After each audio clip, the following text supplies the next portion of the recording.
Hello les amis, j'espère que vous allez bien. Aujourd'hui, on va parler des rendements d'échelle. Avant de commencer cette vidéo, si vous n'êtes pas abonné, abonnez-vous et activez la cloche de notification afin d'être alerté lorsque je publierai les prochaines vidéos. Cette vidéo va s'articuler sur 3 points. Sur le premier point, on va donner le rôle des rendements d'échelle. Le deuxième point, on va donner la nature des rendements d'échelle. Ensuite, le troisième point, on va faire un exercice d'application. 1. Les rendements d'échelle mesurent la variation de la quantité produite lorsque tous les facteurs varient dans une même proportion. 2. Nature des rendements d'échelle. Ici, Y de Y1, Y2 représente la fonction de production. Lambda, c'est un coefficient qui est supérieur à 1.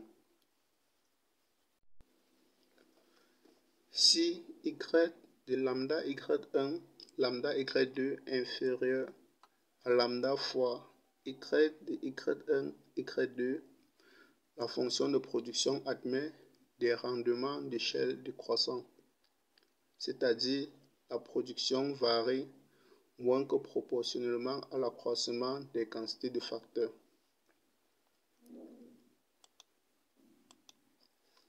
Cette fois-ci, si Y de lambda Y1, lambda Y2 égale à lambda fois Y de Y1, Y2, la fonction de production admet des rendements d'échelle constants, c'est-à-dire la production varie proportionnellement à l'accroissement des quantités de facteurs. Le troisième point,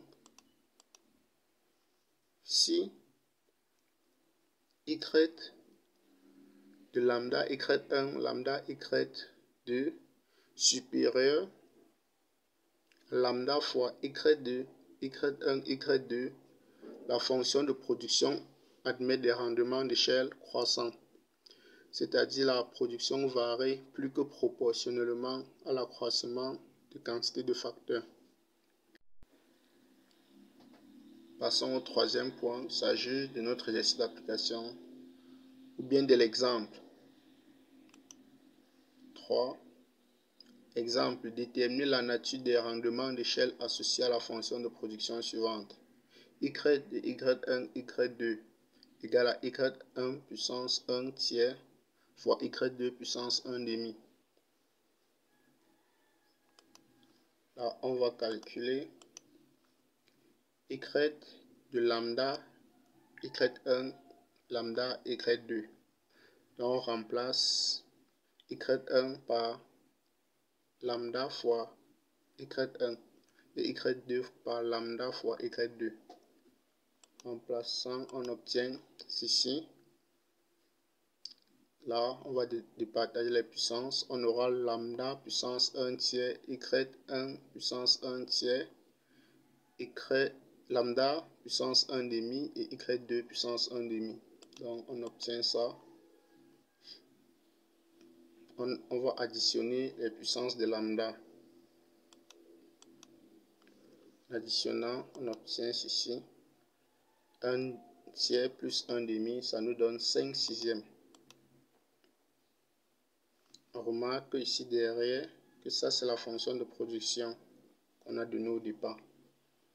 Donc, on peut encore écrire de cette manière.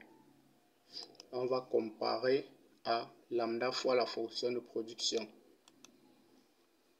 On remarque ici nous avons la même chose là derrière qui est la fonction de production. Donc il suffit de comparer les lambda. Ici on a puissance 1, là on a puissance 5 sixièmes. On remarque que 5 sixièmes est inférieur à 1. Donc Y de lambda Y1, lambda Y2 est inférieur à lambda fois Y de Y1, Y2. Donc, on aura les rendements d'échelle décroissant. On va aussi noter que lorsqu'on a une fonction de production homogène, il suffit de comparer le degré d'homogénéité, comme c'est le cas ici, à 1. Notre degré d'homogénéité, c'est 5/6. Là, on compare juste à 1. Donc, si le degré d'homogénéité est inférieur à 1, on parle des rendements d'échelle décroissant. Si le degré d'homogénéité est égal à 1, on parle de rendement d'échelle constant. Par contre, si c'est supérieur à 1, on parle des rendements d'échelle croissant. Merci pour votre attention. C'était tout pour cette vidéo. À très bientôt. Ciao.